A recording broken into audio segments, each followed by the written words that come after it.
All right, everyone, in this lesson, we are going to continue in our discussion on some embellishments or some decorations that you can have while writing four parts harmony, right?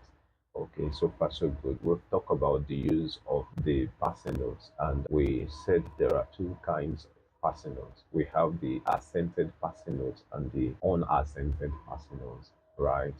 Or in the last lesson, we discussed the unaccented passing notes, right? So we said the unaccented passing notes falls on the weaker beat of the chord, right? Today we want to discuss about the accented passing notes. That is, in this case, the dissonant note will fall on the strong beat, right? It will be accented. Like what we have in this example, the chord itself has the half notes, right? But half notes are being divided into two so that we have two quarter notes here, right? So this is what passing note does. The passing note shares from the note value of the chord to which it is written, and that's what happens in the soprano part here. And of course, when you look at it, you see that the passing note itself falls on the accents. Now, this chord is the tonic chord on D minor, right? So it's supposed to be D, F, A, right? But we now have G there, right? Instead of having A. So we have G here. So it means the actual note itself now comes later, right? This chord will be unstable, will be unbalanced because of this dissonant note, right? Or this accented passing note. Okay. So it sounds this way.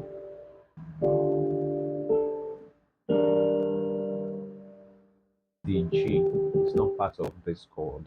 It's not part of chord one, right? But now it's clearer, right? So that's what the accented passing note does.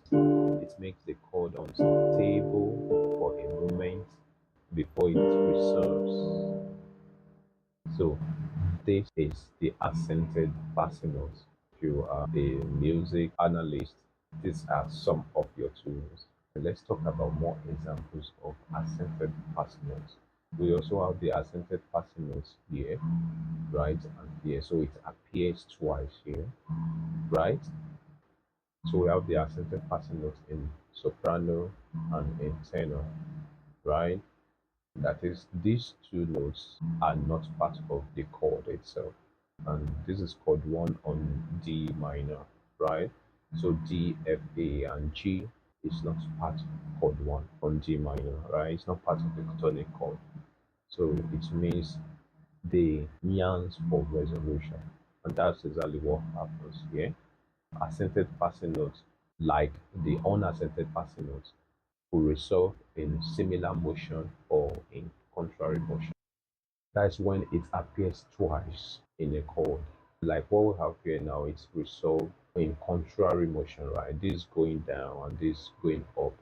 And most importantly, they both resolved into the actual notes that make up the chord. So we have A and we have F in the tonic chord on G minor scale, right? So that is what happens here. Now how this sounds. So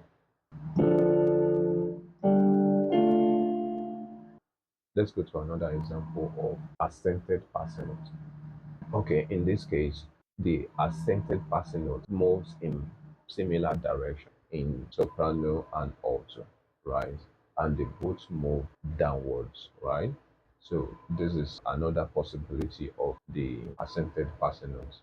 And again, this is the subdominant chord on C major, right?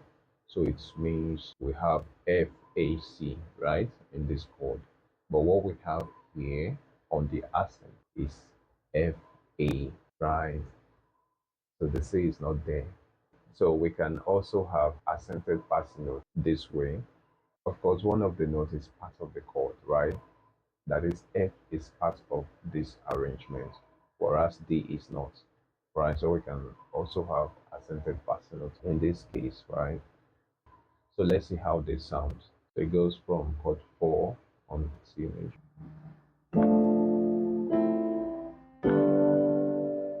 right? So again, when passing notes appears twice in a chord, it is good the two passing notes move either in third or sixth apart, right? Like what we have here in this example, they are moving in thirds, right? And here resolve in a sixth. So we've not broken any rule, right? And here it's just a consecutive thirds and it sounds beautiful. And you can have it as a single note.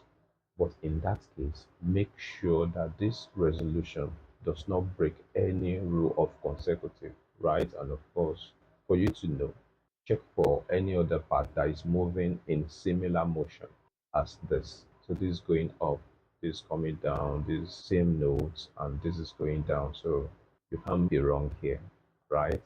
It means that in this case, what happens here, we have this E as the unaccented passing note, and we have this D here as the accented passing note.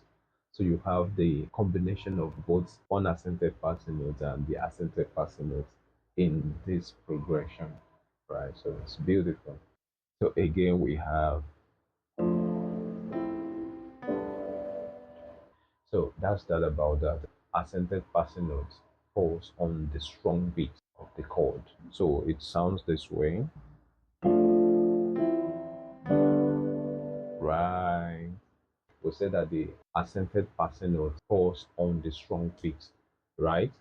The instability started very early, right? And resolved before going to the next chord. So it resolved earlier, unlike the unaccented passing note that resolves into the new chord, right?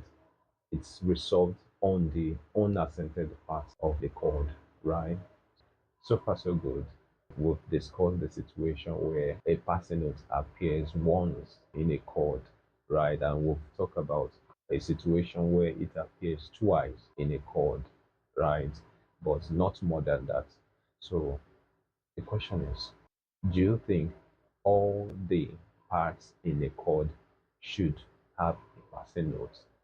Or do you think we can have more than two passing notes in a chord while writing for four parts harmony? Alright, you can share your thoughts with me in the comment section. Right.